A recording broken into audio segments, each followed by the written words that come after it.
धोखा, झूठ, गद्दारी, मौका परस्ती। ये शब्द सुनकर आपके दिमाग में सबसे पहले इस शख्स की तस्वीर बनती होगी। सत्ता को कीचड़ बोलने वाला आज सत्ता का सुख भोग रहा है। इस धूर्त ने अन्ना हजारे को गुरु मानकर उनके साथ छल किया। खून पसीने से पार्टी खड़े करने वाले कार्यकर्ताओं को अपनी हिटलरशाही के चलते बाहर निकाल दिया। कुर्सी के लिए अपने बच्चों की झूठी कसम तक खाई। और बच्चों की कसम है, ना बीजेपी से गठबंधन करेंगे ना कांग्रेस से गठबंधन करेंगे। इतना ही नहीं, ये सत्ता के लिए देश से गद्दारी करने से भी नहीं चुका। इसके ऐसे ही कुछ काले कारनामे आज हम आपको बताने जा रहे हैं। वंदे मातरम बोलने पर मारा लकवा। पीएम मोदी 74वें स्वतंत्रता दिवस पर लाल किले से देश को 7वीं बार संबोधित कर रहे थे। अपने भाषण को समाप्त करते हुए पीएम मोदी ने वंदे मातरम के नारे लगाए। पीएम मोदी का साथ देते हुए पूरा देश और वहां बैठे सभी वंदे मातरम का नारा लगा रहे थे। लेकिन नारे के नाम पर केजरीवाल के न हाथ उठे और न मुंह से वंदे मातरम की आवाज निकली।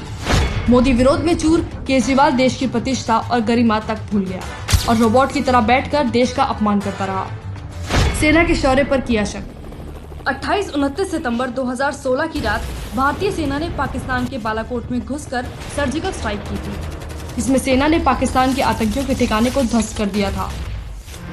जहां पूरा देश पीएम मोदी के इस कदम और सेना के साहस से खुश था, वहीं सबसे ज्यादा दुख पाकिस्तान और देश के विपक्षियों को हो रहा था, जिसमें से एक महाशय ये भी शामिल थे, जो बड़ी बेशर्मी के साथ सर्जिकल स्ट्राइक पर सबूत मांग सेना के शौर्य पर सवाल खड़ा कर रहा था। पाकिस्तान अंतर्राष्ट्रीय पत्रकारों को लेके बॉर्डर पे जा रहे हैं और ये दिखाने की कोशिश कर रहे हैं कि देखो सर्जिकल स्ट्राइक्स तो हुए नहीं। गणतंत्र दिवस पर तिरंगे को नहीं दी सलामी।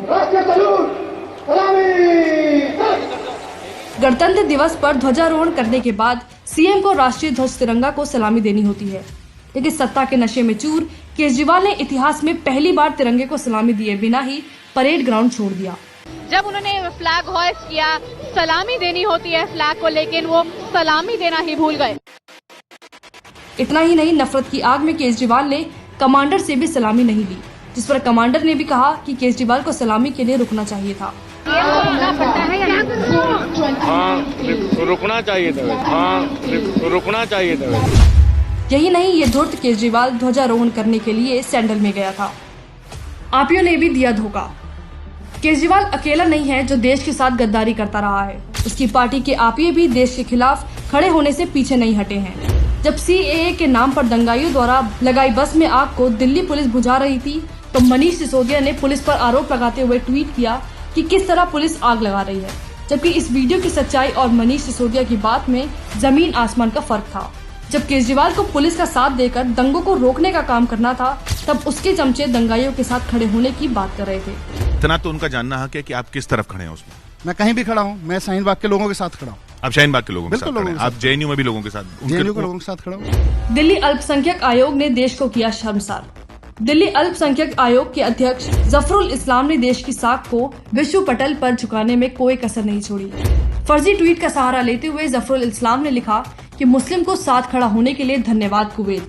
जिस दिन मुसलमानों ने अरब देशों से अपने जुल्म की शिकायत कर दी तो सैलाब आ जाएगा। तहकीकात में पता चला कि ये कुवैत सरकार का नहीं बल्कि फर्जी अकाउंट है। इस मामले पर विदेश मंत्रालय ने सफाई देते हुए कहा कि इस मामले पर कुवैत सरकार का कोई लेना देना नहीं है। कुवैत भारत के साथ मजबूत रिश्ता चाहता है, लेकिन इन आपियों को देश की छवि से ज्यादा वोट बैंक की चिंता है।